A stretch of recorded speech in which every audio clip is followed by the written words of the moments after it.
ಓಂ ಶಾಂತಿ. ಇಂದು ಪ್ರಾತಃ ಮುರುಳಿ ದಿನಾಂಕ ಆಗಸ್ಟ್ 30, 2025. ಮಧುರ ಮಕ್ಕಳೇ, ಜ್ಞಾನವನ್ನು ಬುದ್ಧಿಯಲ್ಲಿ ಧಾರಣೆ ಮಾಡಿಕೊಂಡು ಪರಸ್ಪರ ಸೇರಿ ತರಗತಿಯನ್ನು ನಡೆಸಿ ತಮ್ಮ ಮತ್ತು ಅನ್ಯರ ಕಲ್ಯಾಣ ಮಾಡಿ ಸತ್ಯ ಸಂಪಾದನೆ ಮಾಡಿಕೊಳ್ಳುತ್ತಾ ಇರಿ. ಪ್ರಶ್ನೆ: ನೀವು ಮಕ್ಕಳಿಗೆ ಯಾವ ಅಹಂಕಾರವು ಎಂದು ಬರಬಾರದು? ಉತ್ತರ: ಈ ಚಿಕ್ಕ ಚಿಕ್ಕ ಬಾಲಕಿಯರು ನಮಗೇನು ತಿಳಿಸುತ್ತಾರೆಂದು ಕೆಲವು ಮಕ್ಕಳಲ್ಲಿ ಅಹಂಕಾರವು ಬಂದು ಬಿಡುತ್ತದೆ. ಹಿರಿಯ ಸಹೋದರಿಯು ಎಲ್ಲಿಯಾದರೂ ಹೋದರೆಂದರೆ ಮುನಿಸಿಕೊಂಡು ತರಗತಿಗೆ ಬರುವುದನ್ನೇ ನಿಲ್ಲಿಸಿ ಬಿಡುತ್ತಾರೆ. ಇದು ಮಾಯೆಯ ವಿಘ್ನವಾಗಿದೆ. ತಂದೆಯು ತಿಳಿಸುತ್ತಾರೆ, ಮಕ್ಕಳೇ, ನಿಮಗೆ ತಿಳಿಸುವಂತಹ ಶಿಕ್ಷಕರ ನಾಮರೂಪವನ್ನು ನೋಡದೆ ತಂದೆಯ ನೆನಪಿನಲ್ಲಿದ್ದು ಮುರುಳಿಯನ್ನು ಕೇಳಿ ಅಹಂಕಾರದಲ್ಲಿ ಬರಬೇಡಿ. ಓಂ ಶಾಂತಿ. ತಂದೆಯು ಕುಳಿತು ಮಕ್ಕಳಿಗೆ ತಿಳಿಸುತ್ತಾರೆ, ತಂದೆಯೆಂದು ಹೇಳಲಾಗುತ್ತದೆ. ಅಂದ ಮೇಲೆ ಇಷ್ಟೊಂದು ಮಕ್ಕಳಿಗೆ ಒಬ್ಬ ದೈಹಿಕ ತಂದೆಯಂತೂ ಆಗಿರಲು ಸಾಧ್ಯವಿಲ್ಲ. ಇವರು ಆತ್ಮಿಕ ತಂದೆಯಾಗಿದ್ದಾರೆ. ಅವರಿಗೆ ಅನೇಕ ಮಕ್ಕಳಿದ್ದೀರಿ. ಮಕ್ಕಳಿಗಾಗಿ ಈ ಟೇಪ್, ಮುರುಳಿ ಇತ್ಯಾದಿ ಎಲ್ಲವೂ ಸಾಮಗ್ರಿಯಾಗಿದೆ.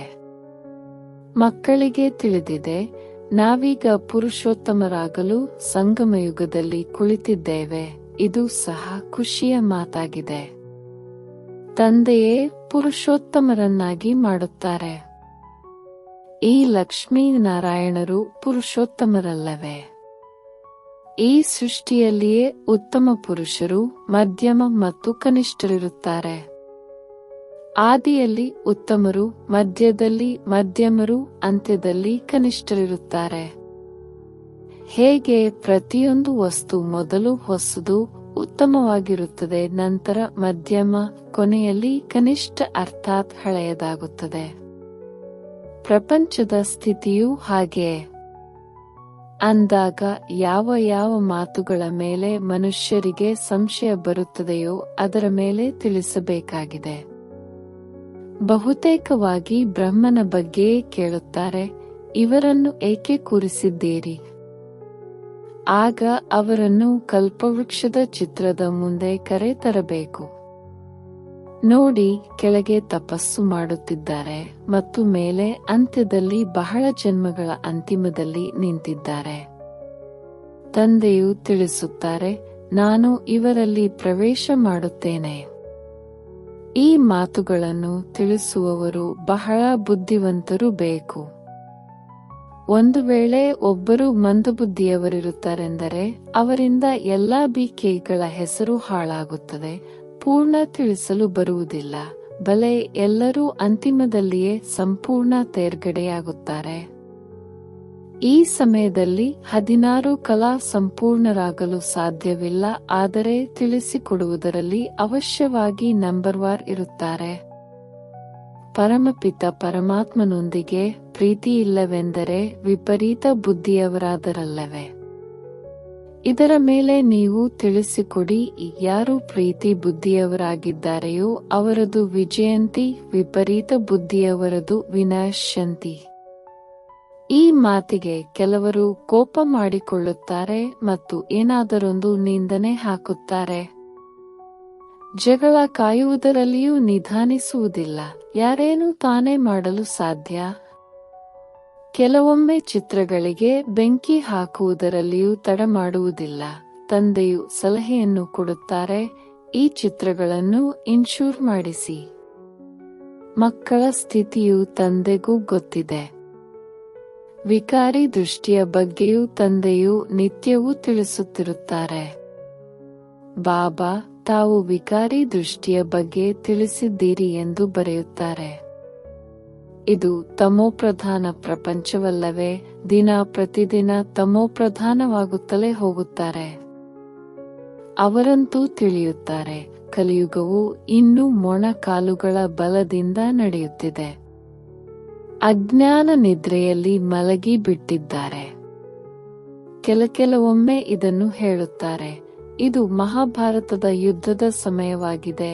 ಅಂದ ಮೇಲೆ ಅವಶ್ಯವಾಗಿ ಭಗವಂತನು ಯಾವುದೋ ರೂಪದಲ್ಲಿರುವರು. ರೂಪವನ್ನಂತೂ ತಿಳಿಸುವುದಿಲ್ಲ. ಅವರು ಯಾರಲ್ಲಿ ಪ್ರವೇಶ ಮಾಡುತ್ತಾರೋ ಅವರಿಗೆ ಭಾಗ್ಯಶಾಲಿ ರಥವೆಂದು ಗಾಯನವಿದೆ. ಆತ್ಮನಿಗೆ ತನ್ನದೇ ಆದ ರಥವಿದೆಯಲ್ಲವೇ, ಅದರಲ್ಲಿ ಬಂದು ಪ್ರವೇಶ ಮಾಡುತ್ತಾರೆ. ಅವರಿಗೆ ಬ್ರಹ್ಮ ಭಾಗ್ಯಶಾಲಿ ರಥವೆಂದು ಹೇಳಲಾಗುತ್ತದೆ. ಆದರೆ ಶಿವ ತಂದೆಯು ಜನ್ಮ ತೆಗೆದುಕೊಳ್ಳುವುದಿಲ್ಲ. ಇವರ ಬ್ರಹ್ಮ ಪಕ್ಕದಲ್ಲಿಯೇ ಕುಳಿತು ಜ್ಞಾನವನ್ನು ತಿಳಿಸುತ್ತಾರೆ. ಎಷ್ಟು ಚೆನ್ನಾಗಿ ತಿಳಿಸುತ್ತಾರೆ! ತ್ರಿಮೂರ್ತಿ ಚಿತ್ರವೂ ಇದೆ. ತ್ರಿಮೂರ್ತಿಗಳೆಂದು ಬ್ರಹ್ಮ, ವಿಷ್ಣು, ಶಂಕರರಿಗೆ ಹೇಳುತ್ತಾರೆ. ಅಂದ ಮೇಲೆ ಅವಶ್ಯವಾಗಿ ಇವರು ಏನೋ ಕರ್ತವ್ಯ ಮಾಡಿ ಹೋಗಿದ್ದಾರೆ. ಇದನ್ನು ಮತ್ತೆ ರಸ್ತೆಗಳಿಗೆ, ಮನೆಗಳಿಗೂ ಸಹ ತ್ರಿಮೂರ್ತಿ ಹೆಸರನ್ನಿಟ್ಟಿದ್ದಾರೆ. ಹೇಗೆ ಮಾರ್ಗಕ್ಕೆ ಸುಭಾಷ್ ಮಾರ್ಗವೆಂದು ಹೆಸರನ್ನಿಟ್ಟಿದ್ದಾರೆ, ಸುಭಾಷ್ರವರ ಚರಿತ್ರೆಯನ್ನಂತೂ ಎಲ್ಲರೂ ತಿಳಿದಿದ್ದಾರೆ. ನಂತರ ಕುಳಿತು ಅವರು ಚರಿತ್ರೆಯನ್ನು ಬರೆಯುತ್ತಾರೆ ಮತ್ತೆ ಅದನ್ನು ದೊಡ್ಡದನ್ನಾಗಿ ಮಾಡುತ್ತಾರೆ. ಬಲೆ ಎಷ್ಟು ಬೇಕಾದರೂ ಅವರ ಮಹಿಮೆಯನ್ನು ಬರೆಯುವರು. ಹೇಗೆ ಗುರುನಾನಕರ ಪುಸ್ತಕವನ್ನು ಎಷ್ಟು ದೊಡ್ಡದಾಗಿ ಮಾಡಿದ್ದಾರೆ. ಅವರು ಇಷ್ಟೊಂದನ್ನು ಬರೆಯಲಿಲ್ಲ, ಜ್ಞಾನದ ಬದಲು ಭಕ್ತಿಯ ಮಾತುಗಳನ್ನು ಬರೆದಿದ್ದಾರೆ. ಈ ಚಿತ್ರ ಇತ್ಯಾದಿಗಳನ್ನು ತಿಳಿಸುವುದಕ್ಕಾಗಿ ಮಾಡಲಾಗುತ್ತದೆ. ಇದಂತೂ ನಿಮಗೆ ತಿಳಿದಿದೆ.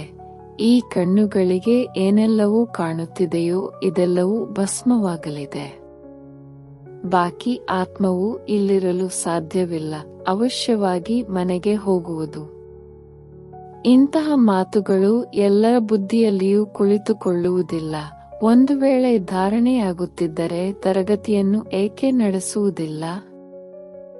7-8 ವರ್ಷಗಳಾದರೂ ತರಗತಿಯನ್ನು ನಡೆಸುವಷ್ಟು ಯಾರೂ ತಯಾರಾಗುವುದಿಲ್ಲ. ಅನೇಕ ಕಡೆ ಹೀಗೆ ಮಾಡಿಯೂ ಮಾಡುತ್ತಾರೆ. ಆದರೂ ಸಹ ತಿಳಿದುಕೊಳ್ಳುತ್ತಾರೆ. ಮಾತೆಯರ ಪದವಿಯು ದೊಡ್ಡದಾಗಿದೆ. ಚಿತ್ರಗಳು ಬಹಳಷ್ಟಿವೆ. ಮತ್ತೆ ಮುರುಳಿಯನ್ನು ಧಾರಣೆ ಮಾಡಿಕೊಂಡು ಅದರ ಬಗ್ಗೆ ಸ್ವಲ್ಪ ತಿಳಿಸುತ್ತಾರೆ. ಇದನ್ನು ಯಾರು ಬೇಕಾದರೂ ಮಾಡಬಲ್ಲರು, ಬಹಳ ಸಹಜವಾಗಿದೆ. ಆದರೆ ಬ್ರಾಹ್ಮಣಿಯರನ್ನೇ ಏಕೆ ಬಯಸುವರೋ ಗೊತ್ತಿಲ್ಲ. ಬ್ರಾಹ್ಮಣಿಯು ಎಲ್ಲಿಯಾದರೂ ಹೋದರೆ ಸಾಕು, ಮುನಿಸಿಕೊಂಡು ಬಿಡುತ್ತಾರೆ. ತರಗತಿಗೆ ಬರುವುದಿಲ್ಲ, ಪರಸ್ಪರ ಕಿರಿಕಿರಿಯಾಗಿ ಬಿಡುತ್ತದೆ. ಮುರುಳಿಯನ್ನಂತೂ ಯಾರು ಬೇಕಾದರೂ ತಿಳಿಸಬಹುದಲ್ಲವೇ, ಇದಕ್ಕೆ ಬಿಡುವಿಲ್ಲವೆಂದು ಹೇಳುತ್ತಾರೆ. ಇಲ್ಲಿ ತಮ್ಮ ಕಲ್ಯಾಣವನ್ನು ಮಾಡಿಕೊಂಡು ಅನ್ಯರ ಕಲ್ಯಾಣವನ್ನು ಮಾಡಬೇಕು. ಬಹಳ ದೊಡ್ಡ ಸಂಪಾದನೆ. ಸತ್ಯ ಸಂಪಾದನೆ ಮಾಡಿಸಬೇಕಾಗಿದೆ. ಮನುಷ್ಯರ ಜೀವನವು ವಜ್ರ ಸಮಾನವಾಗಲಿ. ಸ್ವರ್ಗದಲ್ಲಿ ಎಲ್ಲರೂ ಹೋಗುತ್ತಾರೆ, ಅಲ್ಲಿ ಸದಾ ಸುಖಿಯಾಗಿರುತ್ತಾರೆ. ಪ್ರಜೆಗಳ ಆಯಸ್ಸು ಕಡಿಮೆ ಇರುತ್ತದೆ ಎಂದಲ್ಲ, ಪ್ರಜೆಗಳಿಗೂ ದೀರ್ಘಾಯಸ್ಸಿರುತ್ತದೆ. ಇದು ಅಮರ ಲೋಕವಾಗಿದೆ. ಬಾಕಿ ಪದವಿಯು ಹೆಚ್ಚು ಕಡಿಮೆ ಇರುತ್ತದೆ ಅಂದಾಗ ಯಾವುದೇ ವಿಷಯದ ಮೇಲೆ ಕ್ಲಾಸ್ ಮಾಡಬೇಕು. ಆದರೆ ಒಳ್ಳೆಯ ಬ್ರಾಹ್ಮಣಿಯು ಬೇಕೆಂದು ಏಕೆ ಹೇಳುತ್ತಾರೆ? ಪರಸ್ಪರ ತಾವೇ ತರಗತಿಯನ್ನು ನಡೆಸಬಹುದಾಗಿದೆ. ಆದ್ದರಿಂದ ಹೆಚ್ಚು ತಲೆ ಕೆಡಿಸಿಕೊಳ್ಳಬೇಡಿ. ಕೆಲವರಿಗಂತೂ ಈ ಚಿಕ್ಕ ಚಿಕ್ಕ ಬಾಲಕಿಯರು ಏನು ತಿಳಿಸುವರು ಎಂದು ಅಹಂಕಾರವು ಬಂದು ಬಿಡುತ್ತದೆ. ಮಾಯೆಯ ವಿಘ್ನಗಳು ಬಹಳ ಬರುತ್ತವೆ. ಬುದ್ಧಿಯಲ್ಲಿ ಕುಳಿತುಕೊಳ್ಳುವುದಿಲ್ಲ. ತಂದೆಯು ಪ್ರತಿನಿತ್ಯವೂ ತಿಳಿಸುತ್ತಿರುತ್ತಾರೆ. ಶಿವ ತಂದೆಯಂತೂ ಟ್ರಾಫಿಕ್ನ ಮೇಲೆ ತಿಳಿಸುವುದಿಲ್ಲ ಅಲ್ಲವೇ? ಅವರು ಸಾಗರನಾಗಿದ್ದಾರೆ. ಬೇರೆ ಬೇರೆ ಅಲೆಗಳು ಬರುತ್ತಿರುತ್ತವೆ. ಕೆಲವೊಮ್ಮೆ ಮಕ್ಕಳಿಗೆ ತಿಳಿಸುತ್ತಾರೆ, ಕೆಲವೊಮ್ಮೆ ಹೊರಗಿನವರಿಗೆ ತಿಳಿಸುತ್ತಾರೆ. ಮುರುಳಿಯಂತೂ ಎಲ್ಲರಿಗೂ ಸಿಗುತ್ತದೆ. ಅಕ್ಷರಗಳು ಗೊತ್ತಿಲ್ಲವೆಂದರೆ ಕಲಿಯಬೇಕಲ್ಲವೇ? ತಮ್ಮ ಉನ್ನತಿಗಾಗಿ ಪುರುಷಾರ್ಥ ಮಾಡಬೇಕು. ತಮ್ಮ ಮತ್ತು ಅನ್ಯರ ಕಲ್ಯಾಣ ಮಾಡಬೇಕು. ಈ ಬ್ರಹ್ಮ ತಂದೆಯು ಸಹ ತಿಳಿಸುತ್ತಾರಲ್ಲವೇ. ಆದರೆ ಮಕ್ಕಳ ಬುದ್ಧಿಯೋಗವು ಶಿವ ತಂದೆಯ ಕಡೆ ಇರಲೆಂದು ಮಕ್ಕಳೇ ಯಾವಾಗಲೂ ಶಿವ ತಂದೆಯು ತಿಳಿಸುತ್ತಾರೆಂದು ತಿಳಿದುಕೊಳ್ಳಿ ಎಂದೇ ಹೇಳುತ್ತಾರೆ. ಶಿವ ತಂದೆಯನ್ನು ನೆನಪು ಮಾಡಿ. ಶಿವ ತಂದೆಯು ಪರಮಧಾಮದಿಂದ ಬಂದಿದ್ದಾರೆ, ಮುರುಳಿಯನ್ನು ನುಡಿಸುತ್ತಿದ್ದಾರೆ. ಈ ಬ್ರಹ್ಮ ತಂದೆಯಂತೂ ಪರಮಧಾಮದಿಂದ ಬಂದು ತಿಳಿಸುವುದಿಲ್ಲ ಅಂದಾಗ ಸದಾ ಈ ರೀತಿ ತಿಳಿಯಿರಿ. ಶಿವ ತಂದೆಯು ಈ ತನುವಿನಲ್ಲಿ ಬಂದು ನಮಗೆ ಮುರುಳಿಯನ್ನು ನುಡಿಸುತ್ತಿದ್ದಾರೆ. ಇದು ಬುದ್ಧಿಯಲ್ಲಿ ನೆನಪಿರಬೇಕು. ಯಥಾರ್ಥ ರೀತಿಯಲ್ಲಿ ಇದು ಬುದ್ಧಿಯಲ್ಲಿದ್ದರೂ ಸಹ ನೆನಪಿನ ಯಾತ್ರೆ ಇರುತ್ತದೆಯಲ್ಲವೇ. ಆದರೆ ಇಲ್ಲಿ ಕುಳಿತಿದ್ದರೂ ಸಹ ಅನೇಕರ ಬುದ್ಧಿಯೋಗವು ಅಲ್ಲಿ ಇಲ್ಲಿ ಹೊರಟು ಹೋಗುತ್ತದೆ. ನೀವು ಇಲ್ಲಿ ಬಂದಾಗ ಬಹಳ ಚೆನ್ನಾಗಿ ನೆನಪಿನ ಯಾತ್ರೆಯಲ್ಲಿರಬಹುದು. ಇಲ್ಲವಾದರೆ ತಮ್ಮ ಹಳ್ಳಿಯೂ ನೆನಪಿಗೆ ಬರುವುದು, ಮನೆಯ ನೆನಪು ಬರುವುದು. ಶಿವ ತಂದೆಯು ನಮಗೆ ಇವರಲ್ಲಿ ಕುಳಿತು ಓದಿಸುತ್ತಾರೆ ಎಂದು ಬುದ್ಧಿಯಲ್ಲಿ ನೆನಪಿರುತ್ತದೆ. ನಾವು ಶಿವ ತಂದೆಯ ನೆನಪಿನಲ್ಲಿ ಮುರುಳಿಯನ್ನು ಕೇಳುತ್ತಿದ್ದೆವು, ಮತ್ತೆ ಬುದ್ಧಿಯೋಗವು ಎಲ್ಲಿಗೆ ಓಡಿ ಹೋಯಿತು. ಹೀಗೆ ಅನೇಕರ ಬುದ್ಧಿಯೋಗವು ಅಲ್ಲಿ ಇಲ್ಲಿ ಓಡುತ್ತಿರುತ್ತದೆ. ವಾಸ್ತವದಲ್ಲಿ ನೀವು ಇಲ್ಲಿಗೆ ಬಂದಾಗ ಬಹಳ ಚೆನ್ನಾಗಿ ನೆನಪಿನಲ್ಲಿರಲು ಸಾಧ್ಯತೆಯಿದೆ, ಏಕೆಂದರೆ ತಿಳಿದುಕೊಂಡಿದ್ದೀರಿ ಶಿವ ತಂದೆಯು ಪರಮಧಾಮದಿಂದ ಬಂದಿದ್ದಾರೆ. ಹೊರಗಿನ ಊರುಗಳಲ್ಲಿದ್ದಾಗ ಈ ಸಂಕಲ್ಪವು ಬರುವುದಿಲ್ಲ. ಕೆಲವರು ಶಿವ ತಂದೆಯ ಮುರುಳಿಯನ್ನು ಈ ಕಿವಿಗಳಿಂದ ಕೇಳುತ್ತಿದ್ದೇವೆ ಎಂದು ತಿಳಿಯುತ್ತಾರೆ, ಮತ್ತೆ ತಿಳಿಸುವವರ ನಾಮರೂಪವು ನೆನಪಿರಬಾರದು. ಈ ಜ್ಞಾನವೆಲ್ಲವೂ ಒಳಗಿನದಾಗಿದೆ. ಆಂತರ್ಯದಲ್ಲಿ ಈ ವಿಚಾರವಿರಲಿ, ನಾವು ಶಿವ ತಂದೆಯ ಮುರುಳಿಯನ್ನು ಕೇಳುತ್ತೇವೆ.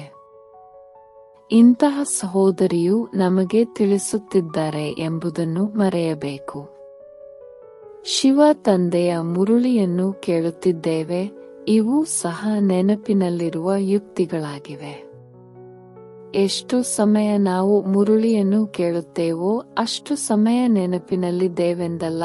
ತಂದೆಯು ತಿಳಿಸುತ್ತಾರೆ, ಇಲ್ಲಿ ಕುಳಿತಿದ್ದರೂ ಸಹ ಅನೇಕರ ಬುದ್ಧಿಯೋಗವು ಹೊರಗಡೆ ಅಲ್ಲಿ ಇಲ್ಲಿ ಹೊರಟು ಹೋಗುತ್ತದೆ. ಹೊಲಗದ್ದೆ ಇತ್ಯಾದಿಗಳು ನೆನಪು ಬರುತ್ತಿರುತ್ತದೆ. ನಿಮ್ಮ ಬುದ್ಧಿ ಯೋಗವು ಇಲ್ಲಿ ಅಲೆಯಬಾರದು. ಶಿವ ತಂದೆಯನ್ನು ನೆನಪು ಮಾಡುವುದರಲ್ಲಿ ಯಾವುದೇ ಕಷ್ಟವಿಲ್ಲ. ಆದರೆ ಮಾಯೆಯು ನೆನಪು ಮಾಡಲು ಬಿಡುವುದಿಲ್ಲ. ಇಡೀ ಸಮಯ ಶಿವ ತಂದೆಯ ನೆನಪು ಇರುವುದಿಲ್ಲ. ಬೇರೆಲ್ಲ ಸಂಕಲ್ಪಗಳು ಬಂದು ಬಿಡುತ್ತವೆ. ನಂಬರ್ವಾರ್ ಪುರುಷಾರ್ಥದನುಸಾರ ಇದೆಯಲ್ಲವೇ. ಯಾರು ಬಹಳ ಸಮೀಪದವರಿರುವರೋ ಅವರ ಬುದ್ಧಿಯಲ್ಲಿ ಚೆನ್ನಾಗಿ ಕುಳಿತುಕೊಳ್ಳುತ್ತದೆ. ಎಲ್ಲರೂ 8 ರ ಮಾಲೆಯಲ್ಲಿ ಬರಲು ಸಾಧ್ಯವೇ? ಜ್ಞಾನ, ಯೋಗ, ದೈವಿ ಗುಣ ಇವೆಲ್ಲವನ್ನು ತಮ್ಮಲ್ಲಿ ನೋಡಿಕೊಳ್ಳಿ. ನನ್ನಲ್ಲಿ ಯಾವುದೇ ಅವಗುಣವಿಲ್ಲವೇ? ಮಾಯೆಗೆ ವಶವಾಗಿ ಯಾವುದೇ ವಿಕರ್ಮವಾಗುತ್ತಿಲ್ಲವೇ? ಕೆಲವರಂತೂ ಬಹಳ ಲೋಭಿಗಳಾಗಿ ಬಿಡುತ್ತಾರೆ. ಲೋಭವು ಸಹ ಭೂತವಾಗಿದೆ. ಈ ರೀತಿ ಮಾಯೆಯ ಪ್ರವೇಶತೆಯಾಗಿ ಬಿಡುತ್ತದೆ. ಅವರು ಹಸಿವು ಹಸಿವು ಎನ್ನುತ್ತಿರುತ್ತಾರೆ, ತಿನ್ನಲೇ ಎನಿಸುತ್ತಿರುತ್ತದೆ. ಕೆಲವರಲ್ಲಿ ತಿನ್ನುವ ಆಸೆ ಬಹಳ ಇರುತ್ತದೆ. ಭೋಜನವು ಸಹ ಕಾಯ್ದೆಯನುಸಾರವಿರಲಿ. ಅನೇಕ ಮಕ್ಕಳಿದ್ದಾರೆ, ಇನ್ನೂ ಬಹಳಷ್ಟು ಮಂದಿ ಬರುವವರಿದ್ದಾರೆ. ಎಷ್ಟೊಂದು ಮಂದಿ ಬ್ರಾಹ್ಮಣಿಯರಾಗುತ್ತಾರೆ. ಮಕ್ಕಳಿಗೂ ಸಹ ತಿಳಿಸುತ್ತೇನೆ, ನೀವು ಬ್ರಾಹ್ಮಣರಾಗಿ ಕುಳಿತುಕೊಂಡು ಮಾತೆಯರನ್ನು ಮುಂದಿಡಲಾಗುತ್ತದೆ. ಶಿವಶಕ್ತಿ ಭಾರತ ಮಾತೆಯರಿಗೆ ಜಯವಾಗಲಿ. ತಂದೆಯು ತಿಳಿಸುತ್ತಾರೆ, ತಮ್ಮನ್ನು ಆತ್ಮನೆಂದು ತಿಳಿಯಿರಿ ಮತ್ತು ನನ್ನನ್ನು ನೆನಪು ಮಾಡಿ ಸ್ವದರ್ಶನ ಚಕ್ರವನ್ನು ತಿರುಗಿಸುತ್ತಾ ಇರಿ. ಸ್ವದರ್ಶನ ಚಕ್ರಧಾರಿಗಳು ನೀವು ಬ್ರಾಹ್ಮಣರಾಗಿದ್ದೀರಿ. ಯಾರಾದರೂ ಹೊಸಬರು ಬಂದರೆ ಈ ಮಾತುಗಳನ್ನು ತಿಳಿದುಕೊಳ್ಳಲು ಸಾಧ್ಯವಿಲ್ಲ. ನೀವು ಸರ್ವೋತ್ತಮ ಬ್ರಹ್ಮ ಮುಖವಂಶಾವಳಿ ಬ್ರಾಹ್ಮಣ ಕುಲಭೂಷಣರು ಸ್ವದರ್ಶನ ಚಕ್ರಧಾರಿಗಳಾಗಿದ್ದೀರಿ. ಹೊಸಬರು ಯಾರಾದರೂ ಕೇಳಿಸಿಕೊಂಡರೆ ಸ್ವದರ್ಶನ ಚಕ್ರವಂತೂ ವಿಷ್ಣುವಿಗಿದೆ. ಇವರು ಮತ್ತೆ ಎಲ್ಲರಿಗೆ ಈ ರೀತಿ ಹೇಳುತ್ತಿರುತ್ತಾರೆ ಎಂದು ತಿಳಿಯುತ್ತಾರೆ, ಒಪ್ಪುವುದಿಲ್ಲ. ಆದ್ದರಿಂದ ಹೊಸಬರಿಗೆ ಸಭೆಯಲ್ಲಿ ಬರಲು ಅನುಮತಿ ಇಲ್ಲ, ಏಕೆಂದರೆ ಅವರಿಗೆ ಇದು ಅರ್ಥವಾಗುವುದಿಲ್ಲ. ಕೆಲವರು ಇದಕ್ಕೂ ಸಹ ಮುನಿಸಿಕೊಳ್ಳುತ್ತಾರೆ, ನಮಗೆ ಅನುಮತಿ ಕೊಡದಿರಲು ನಾವೇನು ಬುದ್ಧಿಹೀನರೇ ಎಂದು ಕೇಳುತ್ತಾರೆ. ಆದರೆ ಅನ್ಯ ಸತ್ಸಂಗಗಳಲ್ಲಿ ಯಾರು ಬೇಕಾದರೂ ಹೋಗುತ್ತಿರುತ್ತಾರೆ. ಅಲ್ಲಂತೂ ಶಾಸ್ತ್ರಗಳ ಮಾತುಗಳನ್ನೇ ತಿಳಿಸುತ್ತಿರುತ್ತಾರೆ. ಅದನ್ನು ಕೇಳಲು ಪ್ರತಿಯೊಬ್ಬರಿಗೂ ಹಕ್ಕಿದೆ, ಆದರೆ ಇಲ್ಲಿ ನಿಯಮಗಳನ್ನು ಪಾಲಿಸಬೇಕಾಗುತ್ತದೆ. ಈ ಈಶ್ವರೀಯ ಜ್ಞಾನವು ಬುದ್ಧಿಯಲ್ಲಿ ಕುಳಿತುಕೊಳ್ಳದಿದ್ದರೆ ಅಂತಹವರು ವಿರೋಧಿಗಳಾಗುತ್ತಾರೆ. ಚಿತ್ರಗಳನ್ನು ಸಹ ರಕ್ಷಣೆ ಮಾಡಬೇಕಾಗುತ್ತದೆ. ಈ ಆಸುರಿ ಪ್ರಪಂಚದಲ್ಲಿ ತಮ್ಮ ದೈವಿ ರಾಜಧಾನಿಯನ್ನು ಸ್ಥಾಪನೆ ಮಾಡಬೇಕಾಗಿದೆ. ಹೇಗೆ ಕ್ರೈಸ್ಟ್ ತಮ್ಮ ಧರ್ಮ ಸ್ಥಾಪನೆ ಮಾಡಲು ಬಂದರು, ಹಾಗೆಯೇ ತಂದೆಯು ತಮ್ಮ ದೈವಿ ರಾಜಧಾನಿಯನ್ನು ಸ್ಥಾಪನೆ ಮಾಡುತ್ತಾರೆ. ಇದರಲ್ಲಿ ಹಿಂಸೆಯ ಮಾತಿಲ್ಲ. ನೀವು ಕಾಮ ಕಟಾರಿಯನ್ನಾಗಲಿ ಸ್ಥೂಲ ಹಿಂಸೆಯನ್ನಾಗಲಿ ಮಾಡಲು ಸಾಧ್ಯವಿಲ್ಲ. ಕೊಳಕಾದ ಬಟ್ಟೆಯನ್ನು ಒಗೆದರೆಂದು ಗಾಯನವಿದೆ. ಮನುಷ್ಯರು ಸಂಪೂರ್ಣ ಅಂಧಕಾರದಲ್ಲಿದ್ದಾರೆ. ತಂದೆಯು ಬಂದು ಘೋರ ಅಂಧಕಾರದಿಂದ ಘೋರ ಪ್ರಕಾಶಗೊಳಿಸುತ್ತಾರೆ. ಆದರೂ ಸಹ ಕೆಲವರು ಬಾಬಾ ಎಂದು ಹೇಳಿ ಮತ್ತೆ ಮುಖ ತಿರುಗಿಸಿಕೊಳ್ಳುತ್ತಾರೆ, ವಿದ್ಯೆಯನ್ನೇ ಬಿಟ್ಟು ಬಿಡುತ್ತಾರೆ. ಭಗವಂತನು ವಿಶ್ವದ ಮಾಲೀಕರನ್ನಾಗಿ ಮಾಡಲು ಓದಿಸುತ್ತಾರೆ. ಇಂತಹ ವಿದ್ಯೆಯನ್ನು ಬಿಟ್ಟರೆ ಅವರಿಗೆ ಮಹಾಮೂರ್ಖರೆಂದು ಹೇಳಲಾಗುತ್ತದೆ. ಇಲ್ಲಿ ಇಷ್ಟೊಂದು ಜಬರ್ದಸ್ತ್ ಖಜಾನೆಯು ಸಿಗುತ್ತದೆ. ಇಂತಹ ತಂದೆಯನ್ನು ಬಿಡುವುದೇ?